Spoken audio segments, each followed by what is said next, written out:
All right, this is pretty exciting for me because I've been wanting a good OBD2 scanner for a while, and now I've finally got one. So this one is the Xtool D8 Smart Diagnostic System. So this is, as far as I can tell, the latest and greatest from Xtool. It's got its own battery, it has an 8-inch display, 4-core 1.8 gigahertz processor, and it has external storage capacity. So this, I'm just gonna open it up.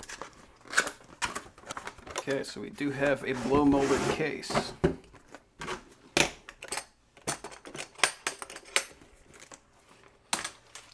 Nice. Gravity sensor. That's interesting. So we'll see what that does. Okay, so it says that when we boot this thing up, it is going to have to connect to the internet to download the system software to activate. Okay, so let's get that done. Whoa, look at all this stuff. All right. So we got, this is the OBD2 connection. We got USB, we have power, we have this connection for the car. And we got a power input, and we have the connection to the display. That is a nice, it's fairly heavy. It feels like durable, feels solid. Oh, that is nice looking. All right, so here we got the bottom, we got power, we got the DC in, we got the connection, we got USB for diagnostics. Looks like we got a camera with a light, and we got a kickstand on the back. Pretty solid. I think that's a speaker. So let's give ourselves some power. So we do have a couple of different connections depending on which country you're in, so that's a good thing. And this is a 12 volt, 3 amp power supply.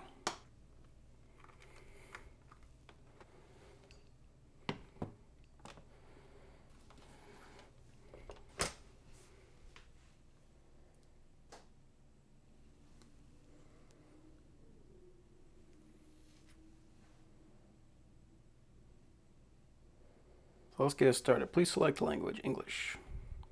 Okay, so it does have some security, so right now we need to activate it. So I can hit start activate to start it, or hit trial just to try it out. So I'm just gonna hit trial for now.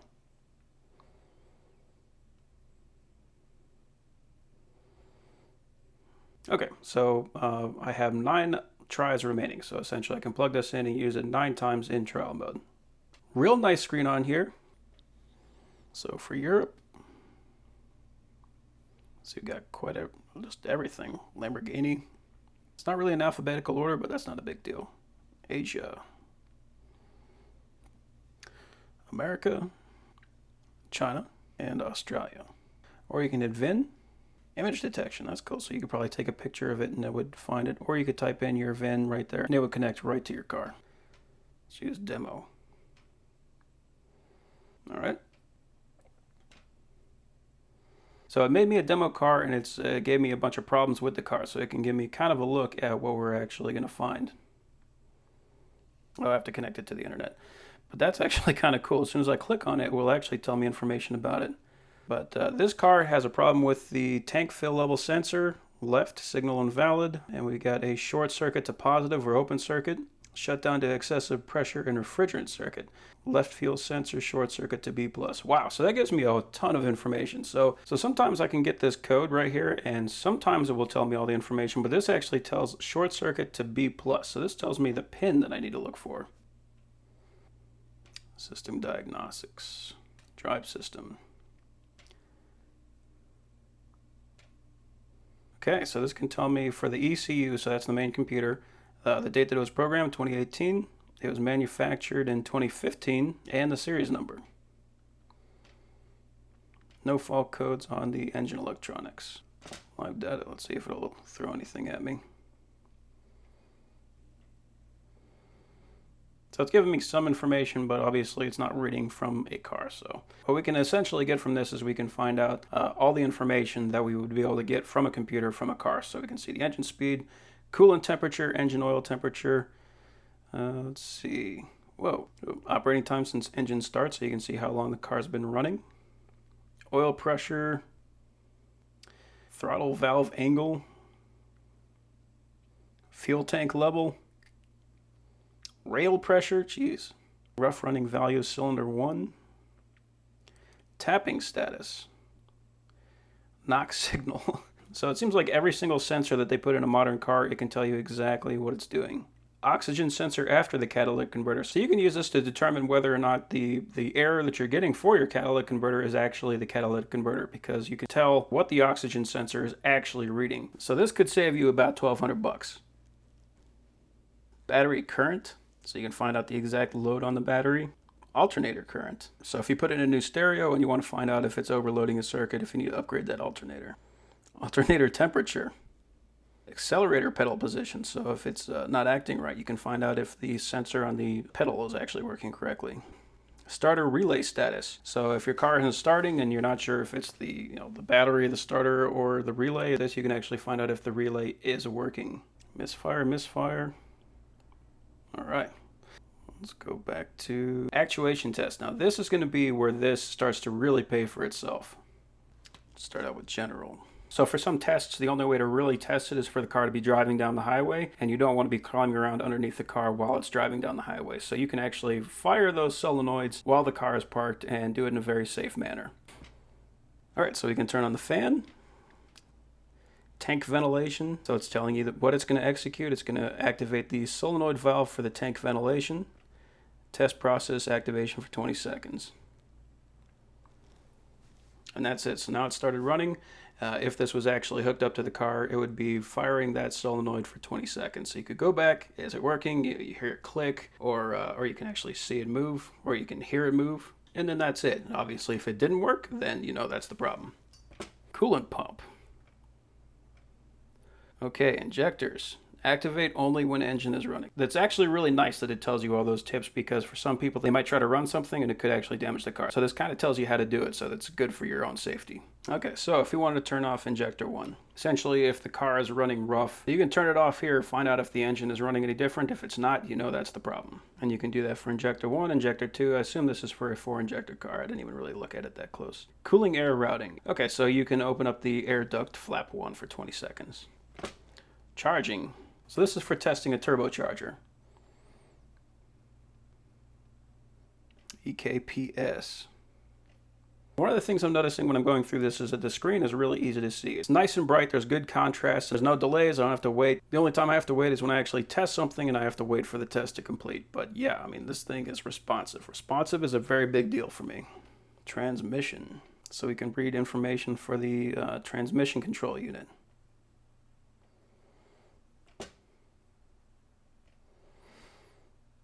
Okay, cool. So this will tell me the wheel speed. So this is going to be a lot more important for like a 4-wheel drive vehicle. If you're having a problem with something, especially if it has some kind of automatic traction control, you can see if one of these isn't working correct. Turbine speed, output speed, engine speed.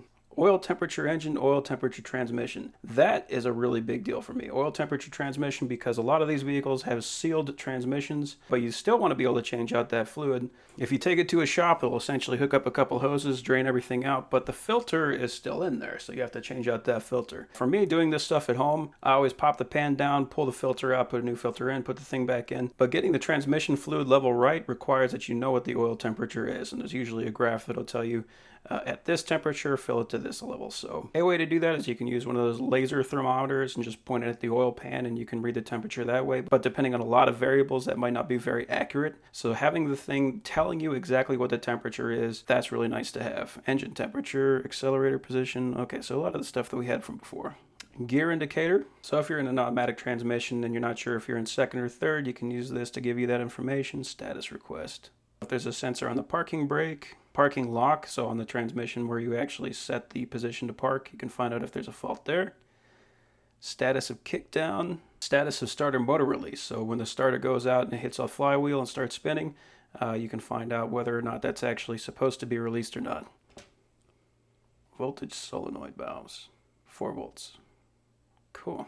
So every single sensor on a car, and there's so many. A lot of people, they hate all the electronics that they put in cars. I personally love it, because if you get something like this combined with all those sensors will tell you exactly what's wrong with the car. Not only will it tell you if it's misfiring, it will tell you why it's misfiring, it will tell you which cylinder is misfiring, it will tell you everything. So you essentially plug this in, then go buy the part, put it in, and you're done. The old school way of pulling things out, testing pressures and that kind of thing, for me, that's just for the birds. It's not necessary. We have electronics to do all that work for us now. Parking assistant. So normally, especially if you have the rear camera with the little parking lines, the only way to get into that is to put the car in reverse. But with this, you can just click that and it will turn it on for you. Sunroof. Cool. So yeah, even stuff for the sunroof, it's got every option available. Reading and makeup lights. You can turn on and off the lights. Instrument panel. HUD. Test image white.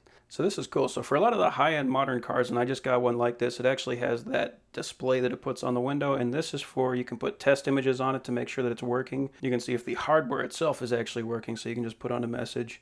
Air conditioning. Blower function. Actuating blower 80%. So if you're not getting air coming into the car and you're not sure if it's the switch or if it's the motor itself, you can use this to test the blower. Yeah, cool. We can do a screenshot. And there definitely was a speaker on there, so we got volume down, we got volume up. Cool, so we can go through the different screens, close everything off. So if we're opening up a bunch of stuff and we want to go forward and backward, this is essentially using Linux, Android. So if you're used to using a phone, you can use this.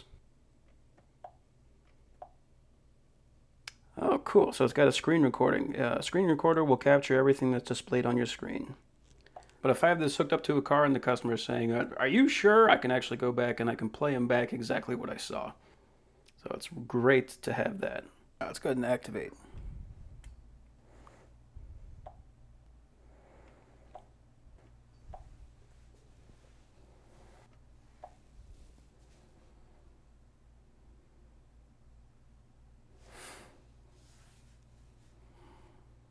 Okay, that was pretty easy. Just put in your email and it is activated. So, upgrade.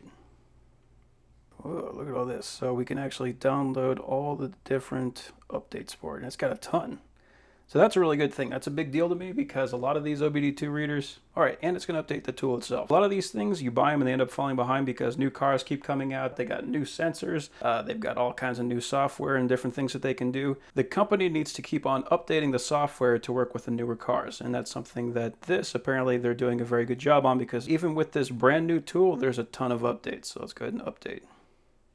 Okay, do you want to install the update with the existing application? Your existing data will not be lost. That's a good thing, because like if I had a bunch of pictures or videos or important things on here, that's all going to stay.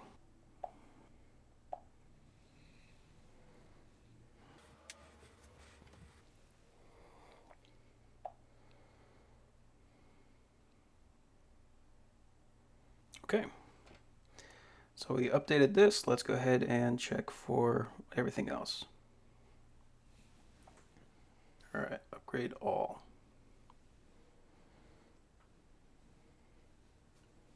So you got new diagnosis information for Dodges, for just a regular OBD2 port, Scion, Mazda, Hummer, Renault, Nissan. I mean, they're keeping up with all the manufacturers, so that's a very, very good thing. So I'll go ahead and let this finish and we'll come back.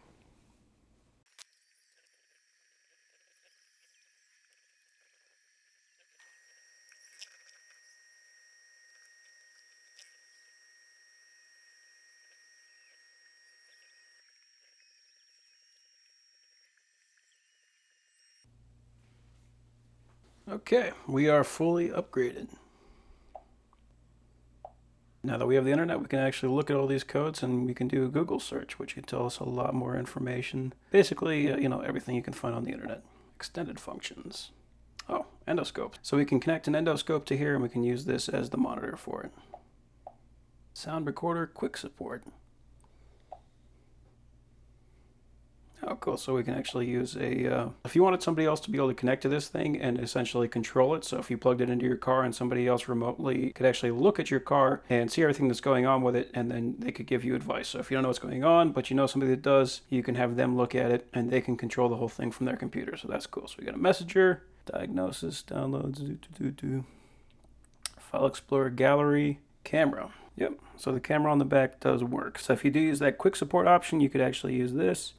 And you could allow them to see exactly what's going on. Calendar, calculator, browser, Adobe. What's diagnosis? Oh, okay, yeah, we're back to this. So diagnosis does all the basic stuff. We can hit report, and this will tell us everything that it found. So we got our Mazda print PDF report. So essentially, if you wanted to connect this to a car and you wanted to give them a report of everything that you saw on here, you just hit print PDF report and you could hand that to the customer so that they could see it. So special functions, so this is the important one because this is where having a nice tablet like this really comes in handy. On top of just having the big screen, you can do maintenance light resets. So if you have a modern car that puts up a light that says, okay, it's time to change the oil, you can go in here. After you change the oil, reset that light. Throttle match, so if you're having a problem with the throttle position sensor, you can reset it back to the factory defaults, especially if you just put on a new throttle, or if somebody took it out to clean it but they messed it up, you can use that to fix it. TPMS reset, electronic parking brake, air suspension system, just all kinds of crazy stuff on here. Headlight adjustments, so if you have electronic lights that you can adjust them here. This one, EEPROM adapter, that's a big deal. Mileage adjustment, so that's why. So for example, with my Dodge Magnum, I had to pull out the ECU and I had to put in a new one.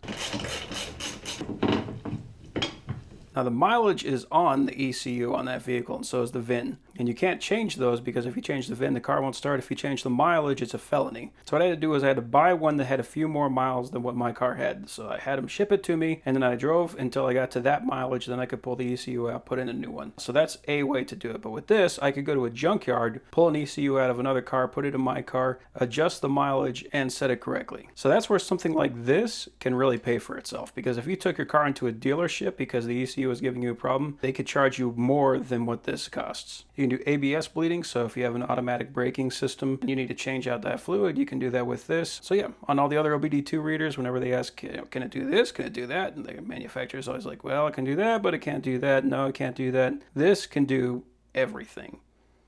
Absolutely awesome tool.